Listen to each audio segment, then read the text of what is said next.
Bom, a gente começa o EPTV1 de hoje falando sobre o novo coronavírus. Nós passamos as 1.000 mortes pela doença.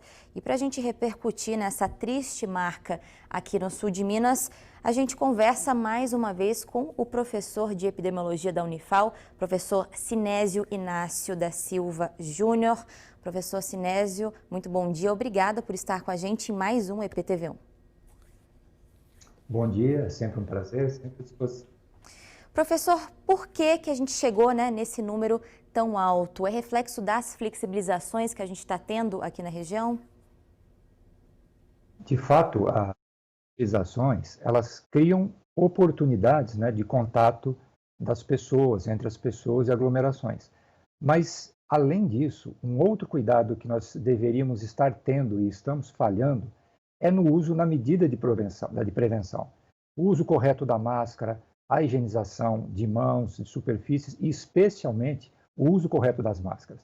Então, um descuido, um relaxamento em relação a isso, associado a essa flexibilização que nós todos queremos manter, mas pelos números, como vocês estão mostrando e a gente está comentando, talvez isso tenha que retroceder.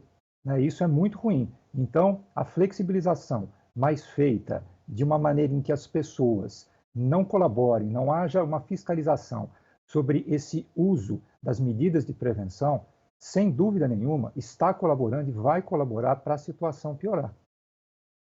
Ser mais específica, segundo dados da Secretaria Estadual de Saúde que foram divulgados hoje, o sul de Minas tem 1.013 mortes pelo coronavírus e 38.200 casos confirmados pela doença.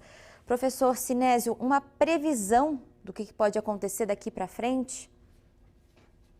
Olha, coisa de 3 dias atrás, precisamente, a gente falava em números, e aí os números mostravam que, por exemplo, Alfenas e Passos, as regionais de saúde, que tem o nome dessas cidades, elas ainda estavam numa situação, vamos dizer, positiva, diferente de um aumento de casos em Pouso Alegre e Varginha, nas regionais, que tem o nome dessas cidades.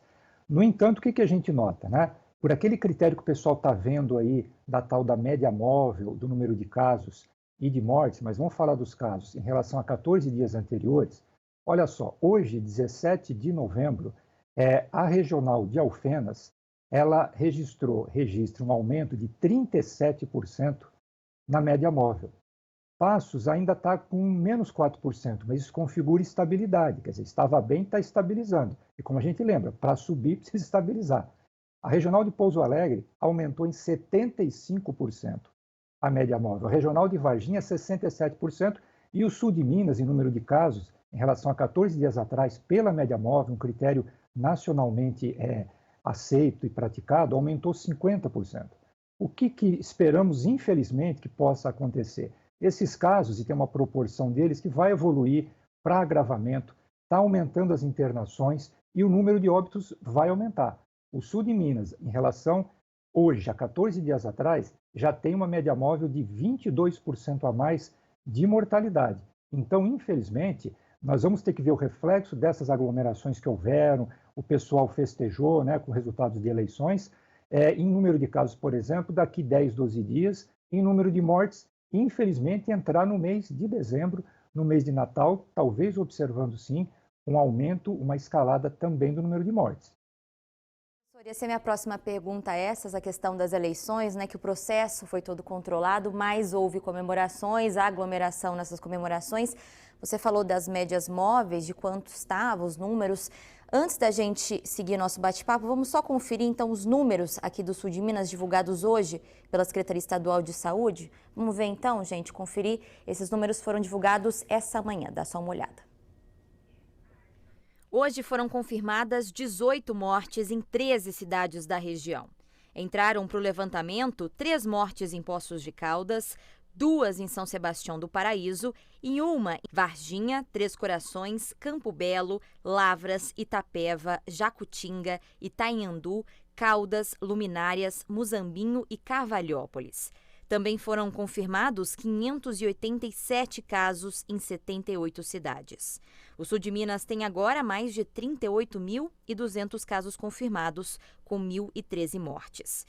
As cidades com mais mortes confirmadas por coronavírus na região são Pouso Alegre, em primeiro lugar, com 75 vítimas, seguida por Itajubá, com 60, Alfenas, com 58, em Poços de Caldas, 45 pessoas morreram pela doença, em Varginha, 44, em São Sebastião do Paraíso foram 34 mortes, 32 em Três Corações, 31 em Campo Belo, 29 em Lavras, 28 em Extrema e Passos. Só 19% das cidades do sul de Minas não têm registros de mortes. São 31 cidades.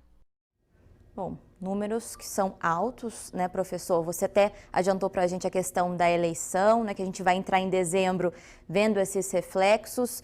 Esses números, então, você acredita que vão subir aí para o começo de dezembro?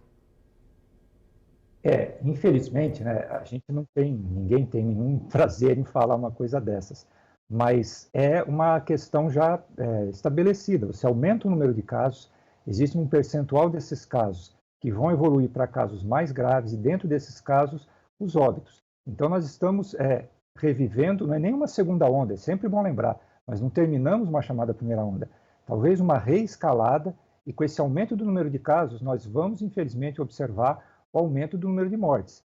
Se nós pensarmos em faixas etárias, as pessoas de 50 a 69 anos, que são pais, mães do pessoal mais jovem, de 20 a 30, esta faixa etária é uma que, dentro dela, foi menos atingida, ou seja, ela está mais suscetível. E sem falar, sempre lembrando, nos mais idosos e mesmo jovens que têm comorbidades. Então, gente, além dessa questão das mortes, é preciso lembrar que essa doença ela está sendo ainda estudada, ela é uma manifestação epidêmica nova e as pessoas podem ter algumas sequelas que estão sendo observadas, o quanto elas vão durar ao longo do tempo. Então, infelizmente, se nós continuarmos assim, nós vamos entrar no mês de Natal, que todo mundo gostaria de estar vivendo coisas boas, com notícias não muito alvissareiras. A gente entra em dezembro com esse número maior, né, vindo aí de um pós-eleição. A gente chega num dezembro que tem uma festa familiar, que é o Natal, que as pessoas se reúnem. Isso, a gente se reúne com pessoas mais velhas, né, que é uma tradição, que deveria ser um pouco mais restritiva nesse momento. E vem um ano novo, que viagem, festa, aglomeração, e aí? Pois é, e em relação a esse tipo de evento, nós falamos, né, nas comemorações de eleição, que foram localizadas e tiveram a sua contribuição, vamos ver, né, daqui 10, 12 dias, em relação ao número de casos.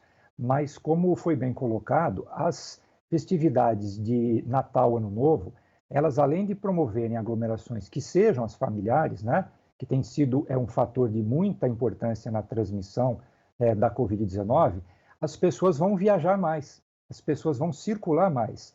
E isso pode agravar, facilitar a circulação desse vírus e o espalhamento dele. Então, nós temos que ver os eventos e o potencial que eles têm. Então, muito bem lembrado e colocado. Nós vamos estar vivendo festividades, né, de Natal e Ano Novo que favorecem a circulação das pessoas. E com isso, infelizmente, né, o vírus pode também ser favorecido em circular e atingir mais pessoas e locais em que se está numa situação, vamos dizer, mais confortável. É entender que a pandemia continua, a vacina ainda não chegou e a gente tem que se cuidar, né, se proteger e prevenir, né, é o único jeito por enquanto. Pois é, gente, e em relação à vacina, é uma grande esperança, mas é uma esperança, né? Nós ainda vamos viver 3, 4, 5 meses, sendo otimista, para a gente poder ter essa vacinação em massa. Países muito mais desenvolvidos em relação a recursos financeiros e tecnológicos, como os Estados Unidos, eles estão prevendo coisa para abril. Então, esse singelo e sempre importante lembrar, uso da máscara e corretamente, essa consciência que nós temos que ter de solidariedade em relação ao outro, para que se evite a circulação desse vírus, é o que nós podemos e devemos fazer no momento. E nós temos visto que existe um grande relaxamento no nível individual. usemos a máscara, usemos corretamente a máscara, façamos as medidas que cabem a cada um de nós, porque isso somado melhora para a população. E isso não feito vai acarretar o que, infelizmente, nós não gostaríamos de estar constatando, mas estamos vendo que pode ser, sim, de novo, não uma segunda onda, mas uma reescalada perto de datas que são estratégicas em relação a propiciar o aumento dessa epidemia. Como você mesmo disse, a gente não quer trazer essas notícias, informação de aumento de casos por aqui, né, professor? Muito obrigada por ter participado com a gente de novo. Eu que agradeço, sempre